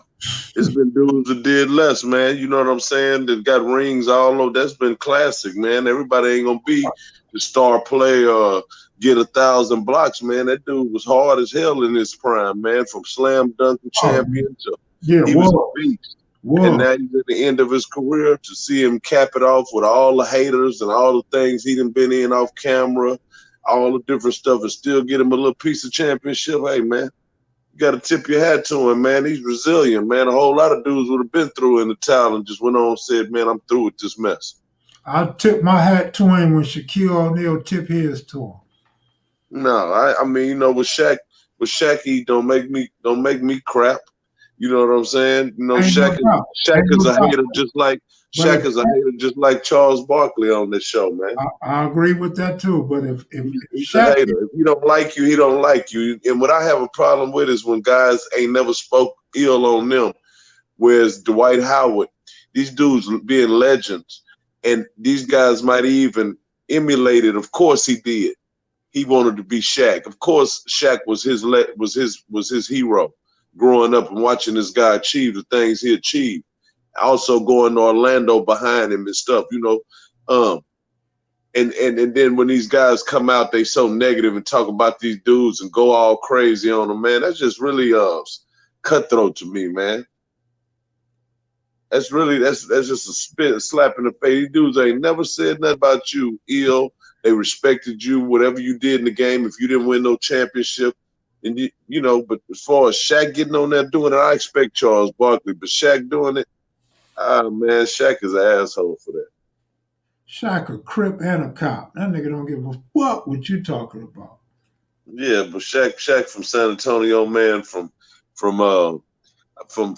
Army base, spoiled kid, man, just a big old dummy. A big dummy, man. Man. What else nigga, is you fraudulent? You fraudulent, Bilal. Shut up, nigga. Now, I bet you wouldn't say it in my face, nigga. Hey, man, don't let him get you off your rocker. You just was talking about Shaq. Shaq's a hater. Let this dude be a hater, man. Yeah, man, niggas always try to hear what a nigga say. I don't never say nothing about nothing these motherfuckers say, man. I always got something to say, like ill, always leaning towards some, like, disrespect, but, like, be trying to be, man, I ain't with all that fakeism and shit, man. Just like motherfuckers holler, man. I don't do all that, man. Either you fuck with me or you don't, sucker. I ain't never did none of these weirdos. So that's how you want Dwight to respond to Shaq, then? Yeah, that's exactly how he should have. If it would have been me, I'd have went all the way crazy, been talking about doing something to him, too. Like Draymond Green did? Draymond, yeah, I mean, you know, Draymond all the way with the shits, though. You see something wrong with him, man, always kicking niggas and shit. Hey, man, Draymond said, if Barkley got a problem with me, he see me all the time. Tell him to slap me when he see me. Hey, imagine Draymond Green and Grayson Allen on a team together. Man. Kung Fu. What about Oakley? Huh? What about Charles Oakley on there? Charles Oakley, man. Put Oakley on there with him. Who else? We gonna throw on there with him. Who? Bill Laimbeer. You gotta throw, okay, you throw Bill Laimbeer, but you gotta put Charles in there. I was gonna say Reggie Miller instead of Charles.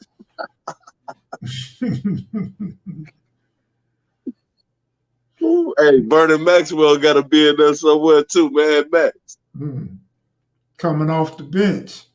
Mike Hart said, nigga look like Sling Johnson. Come on, man. Knock it off, nigga. Sling Johnson, that nigga crazy. Yeah, no, that look weird as hell. Oh, man. Sprewell. Gotta have Sprewell in the starting five. Sprewell go choke something. For sure. PJ Carlissimo still being haunted by that. I'm talking about choke the hell out that man. Man. Oh, Ron Artest. Yeah, Ron Artest, he got to most definitely be off in there, man. And you got to put the Rodman, the funky worm. Rasheed Wallace. We got a 12 now. We got a 12. We got a whole team. Yeah, for sure. You got to have some reserve players, man.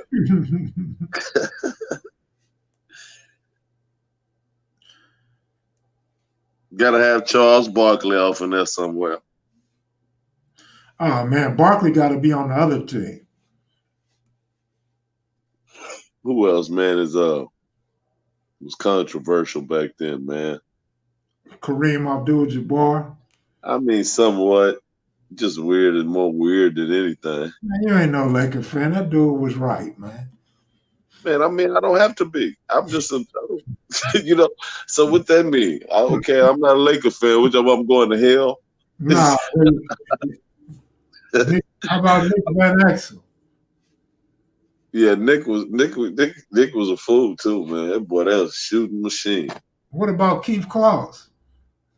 Nah, I mean, Keith Klaus, if you want to put him on a team, Keith didn't have no problems in the NBA with no behavioral problems, did he? Keith said he came to practice with his AK-47, nigga. What about the boy in Washington that came from Arizona? Look where you from. Gilbert. Oh, you talking about Gilbert Arena? Yeah. Yeah, Gilbert crazy as hell too. What about the boy that he got into it with was crazy? He went and got his guns too. Yeah. They both had guns in the locker room, sitting there looking at each other. Wasn't gonna shoot nothing. Neither one of them prayed to God that neither one of them shoot each other, Lord. You already said Bill Laimbeer. That was. You got to put James Worthy in there. James Worthy tried to pick up that prostitute in Houston back in the game. I can't forget about it. You remember that? Yeah. During the playoffs. Yeah, I remember. They called James. Called James down there, man, trying to get him something.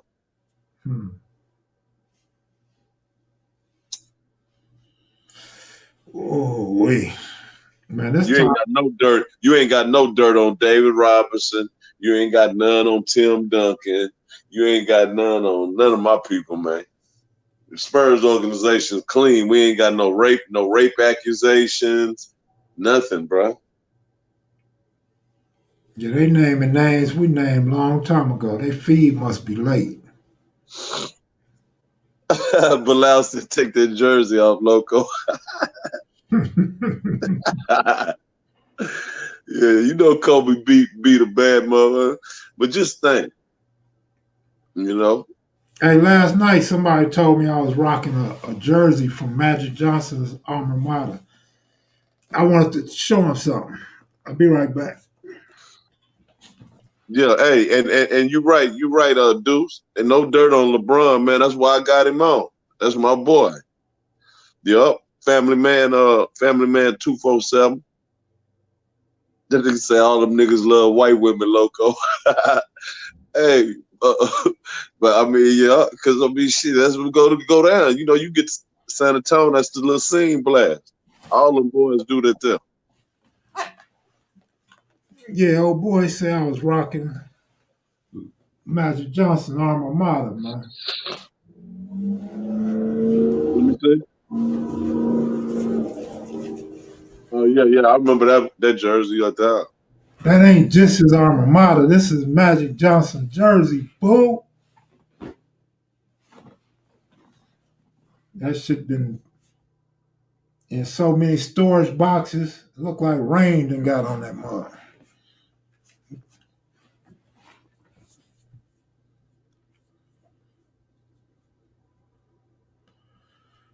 Oh, they say Tim Duncan like them. Boy, get enough. Loco give us a fight story. Best you ever seen. I'm gonna say, man, I'll start up on that the next time, bro. I have some good little content for y'all, man, on that level. Next time I get on, man. No problem, Jay. But because I got a whole lot of them. That's why I've always just been kind of quiet on my stuff, because I could have something to talk about when I finally do get the platform, Mm-hmm.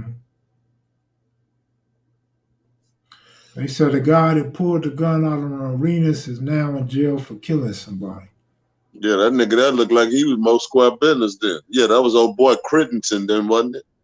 I try to tell you something was wrong with this dude, man. He just confirmed it. Whatever. Deuce the factor. All right, Monique Hill.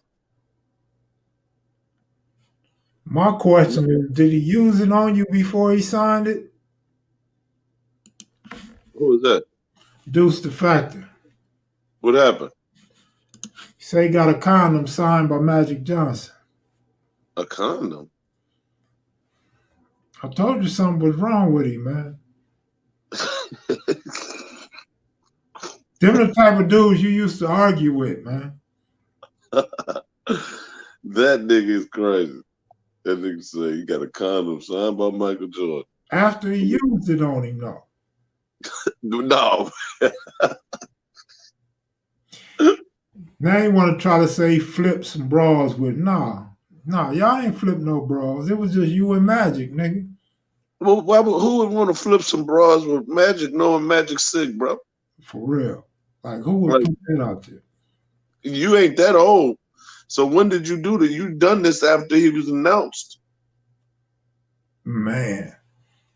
Like, Deuce, come on, man. Maybe What's it up, bro? Deuce, come on, man. You tripping me out, man. I don't even know where all this is going. What? Man, I told you, man. Deuce the factor weird, man. Deuce, come on, Deuce. Come on now, homie. It's probably a troll account, though, to be honest with you.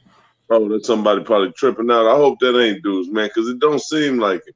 That's why I said, what happened to Deuce? Who took over his account? He said he at work, but Deuce don't talk like that, man. Deuce said he clean. That ain't Deuce talking.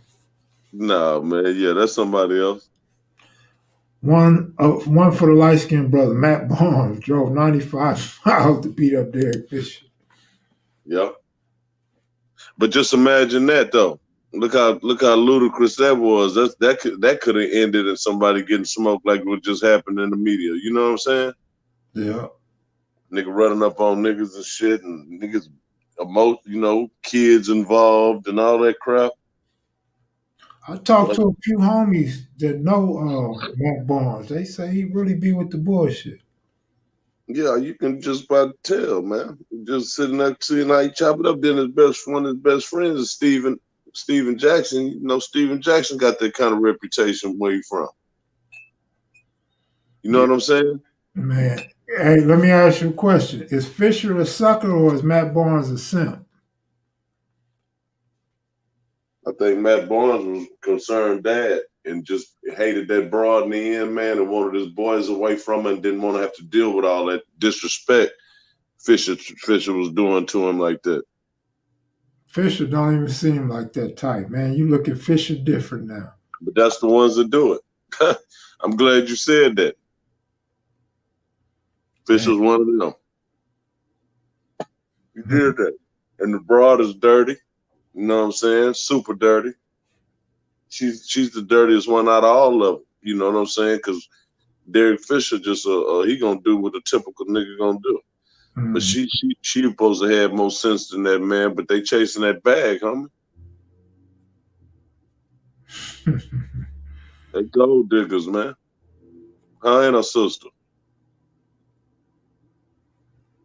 I was watching this stuff on whatchamacallit.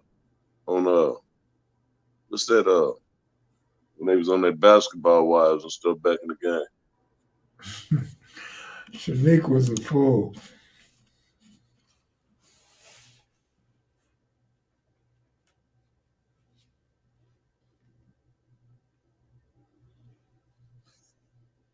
I'm surprised she ain't get Derek no kids yet.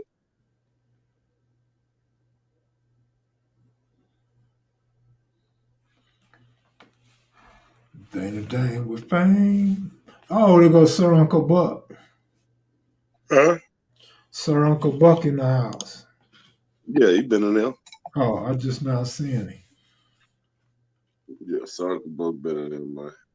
The man from down under. You know, telling how many bodies that boy got. That'd be something strange though, man. When it finally hit the fan and come out on you, it's all over with. But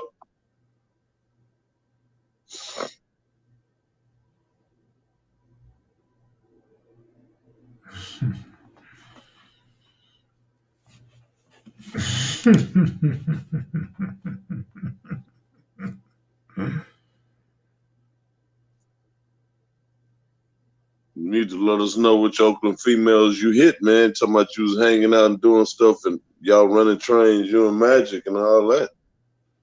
Man, for real, let it be known, man. Put What them was on you blast. talking about? What's their names, man? You need to let them people know what's going on, bro.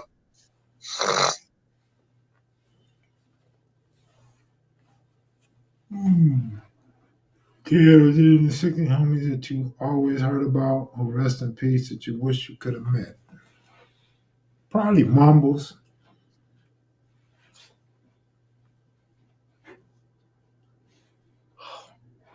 Yeah, it's almost over for me, Jack. That nigga said Mac and Loke look shermed out. Sorry, Uncle Buck crazy. That nigga that thought.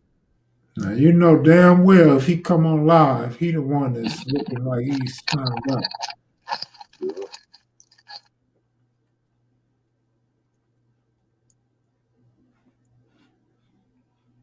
Yeah, man. Well, I hope y'all enjoyed Mitchy Slick today, man. I'm gonna be working on his little interview soon. It's not that long.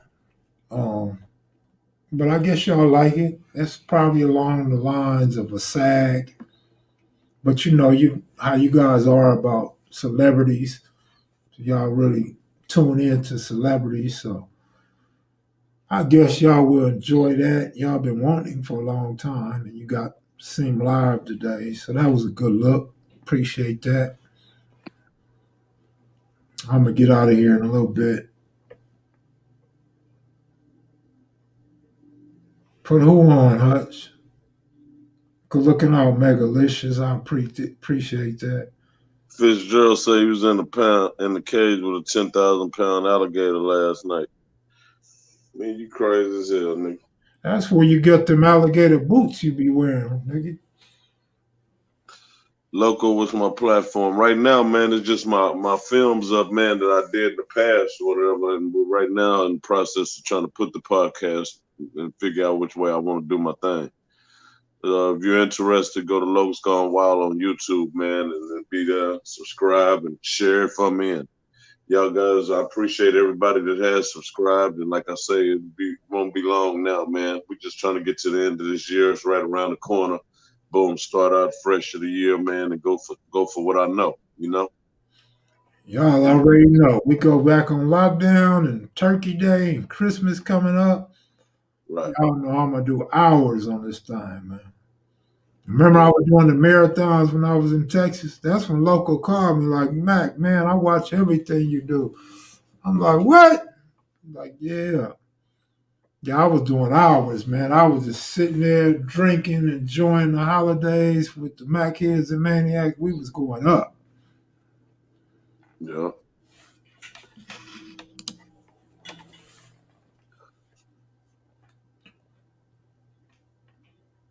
Fitzgerald said we ain't finna be on lockdown. Well, we No, man. and Marky Hampton. No, that's nigga, Loco. Huh? I know you think we going on lockdown because y'all thought football season wasn't even gonna come. Thank you, Crystal. I'm ready. I'm just about ready. I just want to make sure everything is, set forth exactly like I want. Like I say, get past these holidays and stuff. I got a whole lot of financial obligations, of course, coming up with that, kids and all that stuff there. So making sure my family got a real nice holiday season, and then I can go off into what I need to do and stuff and be clear headed and stuff. You know, get this whole crap behind us. It's gonna be really a hell of a Christmas, man, with all this crap going on. But by the grace of God, it ain't gonna stop me from doing what I need to do. Skunk Dog said, Loco, your channel should be called Smoking with the Loc. Hey man, there you go. See, that's what I'm talking about. Skunk Dog, man. I appreciate the suggestion. Y'all, that's what I want y'all to do, man. Give me some ideas, because you never know what might be catchy and sound good. We go for it. But it's most definitely gonna kick off. I appreciate it, Megalicious. Thank you.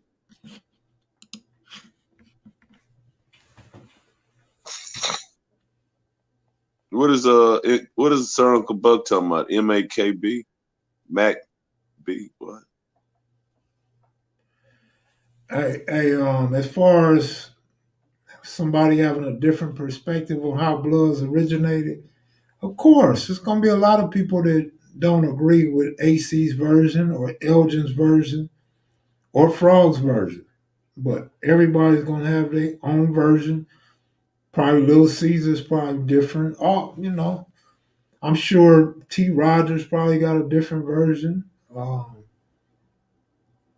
Everybody's going, the V&Gs or the Six Deuce Brims probably got a different version. So, I mean, what I'm going to do about that? Nothing I can do about it. Right. For real. Kenneth Johnson said 400,000 cases in 2 days. We going on lockdown. Oh Yeah, man, it's coming. it's coming. It's coming. It's coming. No, it's here. Dun, dun, dun. Yeah, it's serious. Guess I'll And, run and- out. and guess what? And guess what? All the EDD stuff and all that stuff, that's all played out now, Jack. Well, the incoming administration say they ready to renew that shit off the top. They ready to get it right. But this is what people don't understand too. When they try to say you that lie about Democrats holding you back and all this Democrats lying to you, Republicans been holding the keys to the House for at least 12 years, probably longer than that. So they stop a lot of shit from getting passed. Oh, Mitch McConnell, evil ass, and them the ones that stop a lot of stuff from getting done in government. So you guys got to remember that shit when they start telling you all this bullshit, how you supposed to think and who you supposed to roll with. Think about that shit. And that's why it's so hard for any person in America to have power. Because you got how they say it, you got what is it, Loco? What? My stage is Loco, sleepy as hell. Uh whatever. You got stages to this shit, levels to this shit. That's it. It's levels Yeah. to this shit, man. Yeah. Yeah. Hey, go on, go to bed, man. You look tired, man. I gotta go put some crews to work in the morning, man. I Uh thought you wasn't working, man. Make up your mind. no, I just be putting my crews to work, man. So I'm definitely not working. I'm putting my crew to work and come home and go to sleep. That's I mean, exactly what I'm gonna do. I just make sure I go back around lunch, maybe 1 o'clock or something like that. Check on everybody, and then at the end of the day, make sure everything is what it need to be. But as far as me actually working, bro, I'm telling you, I'll be doing a whole lot of other little host of things. mm. Say about midnight in Texas, Loco on Texas time zone. Yeah, yeah. Out of there. All right, I'll holler at you tomorrow, bro. All right, fam. All right, peace. When somebody start telling me a bunch of lies, I just ask them a question like, "Are you sure?" Or like, remember Jimmy Lavender when he said certain situation happened with Raymond and Munson, and I asked him, "Are you sure?" He said he was sure. I asked him, "Did it come from a credible source?" He said, "Yeah," and he had to come back and apologize because the source, even though they was there and they a credible person, had the wrong information, and so did Jimmy Lavender. And this type of information gets passed on from generation to generation. We talking about an incident that happened 51 years ago. So it's been repeated and lied about for 51 years. I mean, the incident supposedly happened, but the way it happened ain't how it happened. So them the things that happen. So I don't know. When somebody tell a lie, I'll just ask them, "Are you sure?" Or how you know, and leave it alone. I'm not here to debate the people on their information.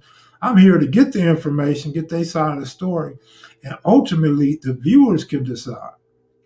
So the viewers can say, well, I think this nigga lying or that nigga lying, or how come five people said the same thing and this one person saying something different?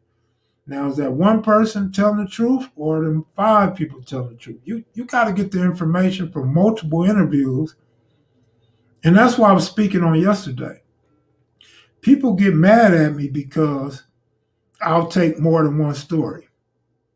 Like, you got a story, he got a story. I think both stories should be heard. Your story ain't the only story. Whether it's true or false, somebody else may have a different perspective. And so I can appreciate everybody's perspective, everybody's memory, even though sometimes we don't remember shit correctly, but we remember how we think we remember it. And sometimes we're not going to always be accurate. So for me, it's okay if you're not accurate. Just don't be making up no purposeful lies. You know what I mean? Especially like we don't care if you the man, if you tough or you hard or you started some shit so much. But when you got to do that, when you start lying to do that, like you make yourself look bad, you make that hood look bad. You can make him make videos look bad, but ultimately, I'm gonna blame it on you. It's your fault. You told the lie, or you the one claiming some shit nobody else believed. But if I have information that I figure is truthful, if I have the facts, let's say it that way. If I have the facts, or I have enough inside information from various different people, I may or may not relay that. Just like I've been knowing where the name Santana came from. But I'm not from Santana. That's not my hood. That ain't my business. So I never said where the name came from other than the article that I wrote in 2012. But now, like I said, some 8 years later after I wrote the article, everybody's going to agree. Everybody's going to give you the same story. But I've been knowing. I've been knowing because I talked to the founder's twin and his family, his mother, and his sister. So I've been knowing. But now it's out there. I even seen Pharaoh in the comment section. Pharaoh knows a lot. Pharaoh knows a whole lot of history. And he presents it like everything he knows is facts, particularly pertaining to Jamel Barnes. And Pharaoh left a comment saying, finally, it's out there. No, it's not finally it's out there. Finally, you heard somebody other than the article Kelmac wrote put it out there. That's all it is. So I love this shit because I get a lot of inside information and I don't always put everything out there in the public. There's a time for everything. And as long as there's people still alive to tell that story, I prefer they tell the story instead of me. If I'm fortunate enough to live long enough and my memory don't get no worse, or my speech don't get no worse, or my health don't get no worse, and these people pass on, then I'll let you guys know what I learned or what I know. I'll let you guys know some of the facts that have not been publicly uncovered or stated. But again, I try to respect everybody's space. I try to let everybody tell their story. It's their hood, it's their story, their homeboys, their life story. I try to let them tell their story the way they want to tell it. So I don't mind if a person come on and lie. I'm not finna make them look bad or call them out or none of that. I'm gonna just question it and let you guys decide. So with that said, I will be getting out of here. Kev Mack, kick 8 verses. Can you rap? No, I can't rap, nigga. If I could rap, I'll say some shit like, nigga, I'm Kev Mack and he's Sir Uncle Buck. When it comes to Buck, I really don't give up. And then I keep going like, the nigga live underground in a basement. This nigga should have been in jail or in placement. I would do some shit like that. But no, I'm out of here, y'all. Peace. Megalicious, Lisa Jackson, Asiatic Supreme, Fitzgerald, Shaniqua, and so on, and so on, and so on. Much love, everybody. Thanks for the super chats. I'm out of here. Peace.